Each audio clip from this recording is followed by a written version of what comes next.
예, 그럼 다음으로 이제 좀 여기 좀 전에 댓글도 달렸었는데 많은 분들이 관심을 갖고 있는 거예요. 유류분 제도. 이 바뀌는 유류분 제도에서 좀 설명을 해주시죠. 어떤 게 바뀌는 거예요 지금?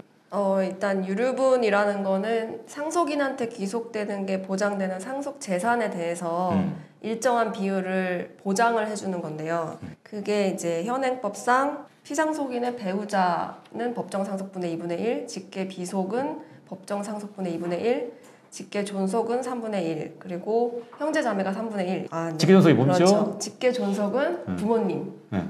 또는 할머니, 할아버지 예, 위로 좀 올라가는 거죠. 그다음에 직계 비속은 이제 아래로 아들, 혼자 이렇게 되는 거죠. 예, 쉽게 설명드렸습니다. 네.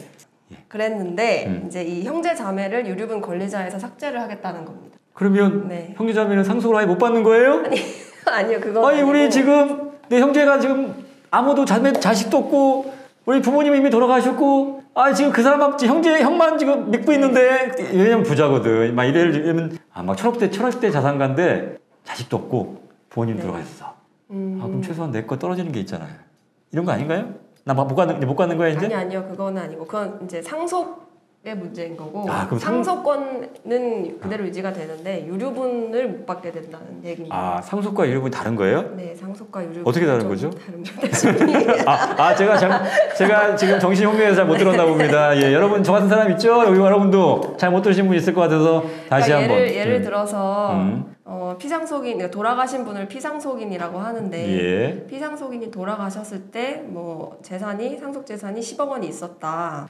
그러면 부모님도 안 계시고 그리고 자녀도 없고 이런 경우에는 이제 배우자도 없고 이런 경우에 형제 자매에게 돌아오게 되는데 그 형제 자매가 이 10억 원을 상속을 받을 수는 있는 거죠. 형제끼리 상속만 안 되는 거 아니에요? 아닙니다. 상속은 그대로 됩니다. 그러니까 돌아가시는 분께서 아무런 의사표시도 안 하고 그냥 돌아가셨어. 아무도 자식도 없고 배우자도 없고 부모도 돌아가신 상태에서 형제자매들만 있는 상태에서 돌아가셨어. 그러면 상속이 됩니다.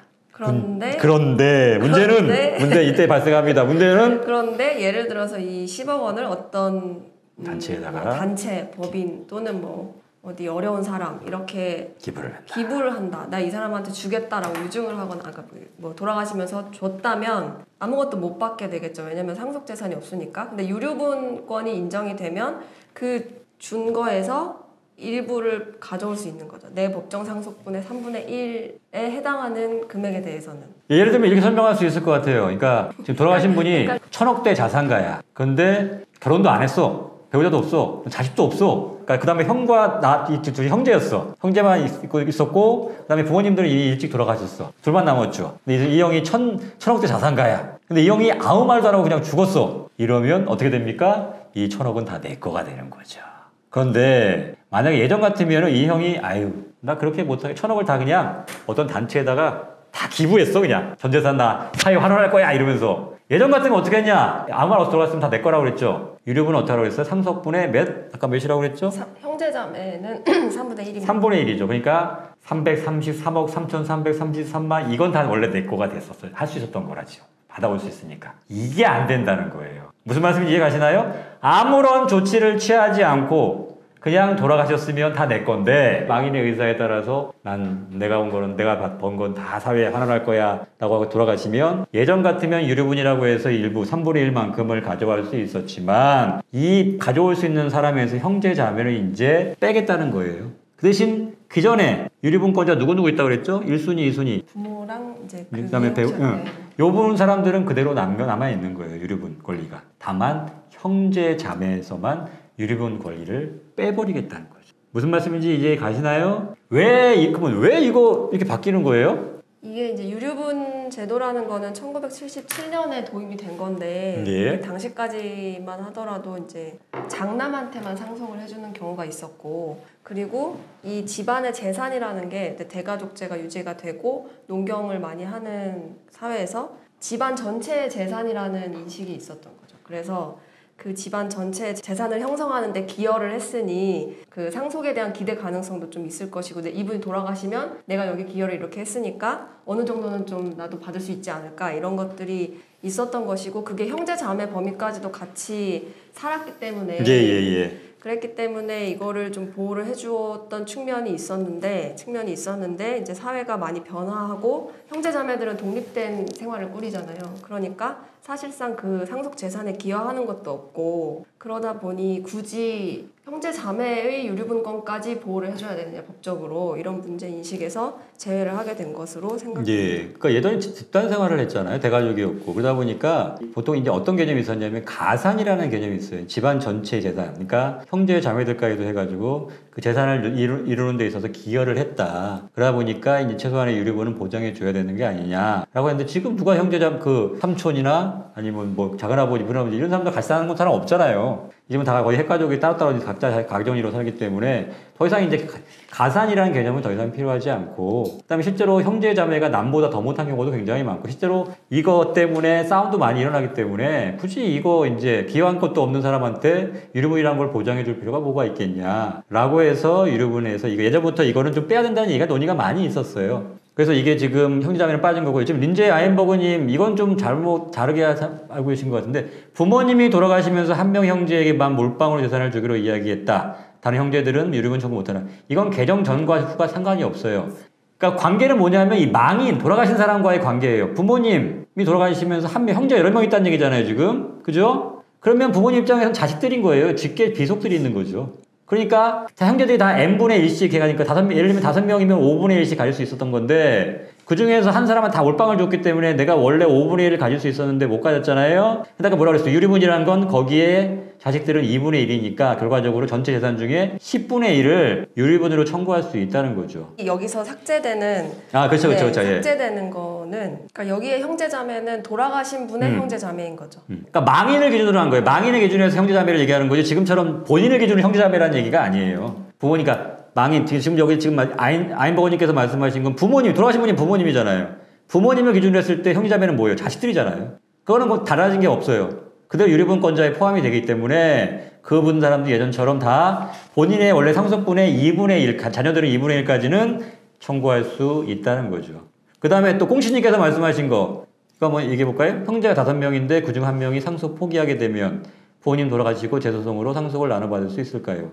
재소송이라는 게 아니고, 원래 예를 들면 5명이었는데 1명이 포기하면 상속이 몇 명이에요? 4명이죠. 4분의 1씩 갖는 거잖아요. 그래서 그건 4분의 1씩이라 가져야 되는데, 예를 들면 1명이 다 가졌다. 그건 마찬가지로 유류분 소송을 할 수도 있는 거고, 아니면은 자기 상속분이 침해됐으면 상속분 침해된 것만큼 소송을 해서 받아올 수도 있고, 상속권 회복 청구권이라는 게 있거든요.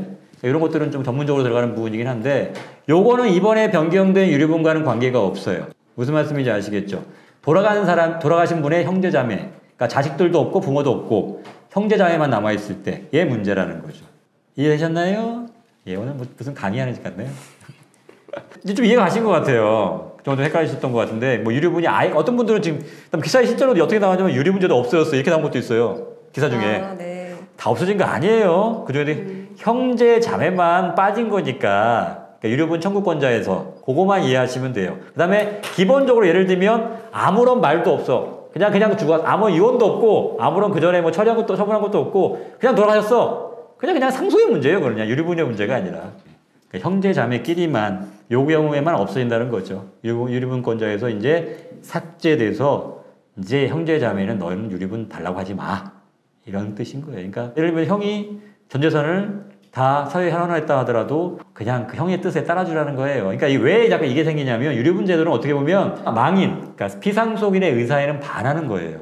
예를 들면 내가 진짜 내 재산 마음대로 처분할 수 있는 권리가 있잖아요. 근데 그거를 법으로 막겠다는 거예요. 너는 네 의사는 다 처분하는 걸로 생각하지만 법적으로 안 돼. 거기서 일부만큼은 떼어서 이 사람 줘야 돼. 라고 해서 법에 강제하고 있는 거란 말이에요. 근데 그 중에서 부모관계나 아니면 자식에 관해서는 그 유류분을 계속해서 인정하지만 더 이상 형제자매 관계에서는 그걸 인정하지 않겠다는 거예요. 그러니까 돌아가신 분의 의사를 형제자매 관계에서는 최대한 존중해 주겠다. 이런 뜻인 거죠. 그럼 유언장은 꼭 공증받아야 효력이 발생? 아니에요. 그 유언장에는 효력 있는 유언장은 몇 가지 방법이죠? 5가지 방법이 있죠? 여러 가지 있어요. 뭐 자필 증서에, 그러니까 실제로 내가 아까 지난번에 한번 말씀드렸던 것 같은데, 뭐 다 이게 내용을 쓰는 다음에 뭐 예를 들면 2021년 가을, 예를 들면 서초동에서 이렇게 쓰면 효력이 없다는 얘기예요. 2021년 예를 들면 11월 24일 서울 서초구 서초대로 40개 40 이런 식으로 자세하게 정확하게 주소하고 날짜를 기재해야 효력이 생깁니다. 그래서 가장 왜 이게 지금 말씀하신 유언장 공증해야 효력이 발생하다라는 얘기가 나오냐면 가장 어떻게 보면 간단하면서도 가장 확실한 방법이기 때문에 그래요. 유언장 작성하신 다음에 공증받아버리면 가장 확실하기 때문에 그 다음에 가장 쉽게 할 수 있는 방법이고 다른 거는 요건이 좀 엄격하게 지켜야 되기 때문에 좀 어려울 수 있어서 그나마 가장 쉽게 할 수 있는 방법이 공증이라서 지금 이런 얘기가 나오는 겁니다. 그래서 뭐 필요하시면 유언장은 공증받아 두시면 당연히 효력이 발생합니다. 그런 분들이 있더라고요. 녹음을 하면 그게 유언으로서 효력이 있다고 생각을 하시는 것 같은데 그게 아니라 녹음하실 때 그 유언을 하시는 분이 말해야 되는 사항들이 예, 그렇죠. 필수로 들어가야 될 내용들. 필수로 들어가야 되는 내용들이 있어요. 그게 아니라 그냥 대화하다가 아 나는 누구한테 내 재산을 얼마 줄 거야 라는 것만 녹음돼서는 그거는 녹음에 의한 유언이 아니기 때문에 예, 그렇죠. 네, 법적으로 효력이 인정되지가 않습니다. 그래서 이 부분에 대해서는 만약에 정말로 예를 들면 재산도 많고 남겨야 될 것도 많고 정확하게 하고 싶다고 하면 이거 비용 얼마 안 들어요. 그냥 전문가한테 맡겨서 하시는 게 나중에 이것 때문에 그렇지 않으면 이것 때문에 나중에 또 이 상속인들끼리 싸워요. 실제로 이 유언장의 효력과 관련해서 다툼이 굉장히 많아요. 이게 뭐 유언장이 유효하네, 뭐 무효네, 위조됐네, 마네 이러면서 자식들이 이 재산 갖고 싸우는 꼴을 보고 싶지 않으시면 이거는 그냥 전문가한테 맡겨서 하시는 게 도움이 되고 그다음에 제가 누누이 얘기하잖아요.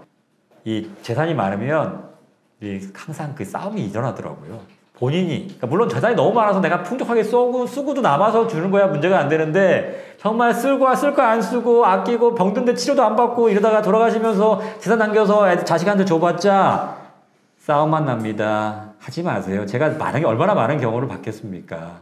그거는 본인들은 자식들을 위해서라 하지만 그 자식들 그렇게 그 돈 갖고 제대로 쓰느냐 흥청망청 쓰다가 다 날리고 싸우고 소송하고 그러다가 다 없어지는 거예요. 결국 그러시려고 남기신 건 아니잖아요. 그러니까 그렇게까지 하실 필요는 없고요. 충분히 누릴 거 누리고 쓰실 거 쓰시다가 그래도 남으면 그 다음에 뭐 물려주시든 아니면 기부하시든 그렇게 하시는 게 오히려 그런 가정이 더 화목하더라고요. 이제 경험담을 말씀드리는 거니까 그랬으면 좋겠습니다.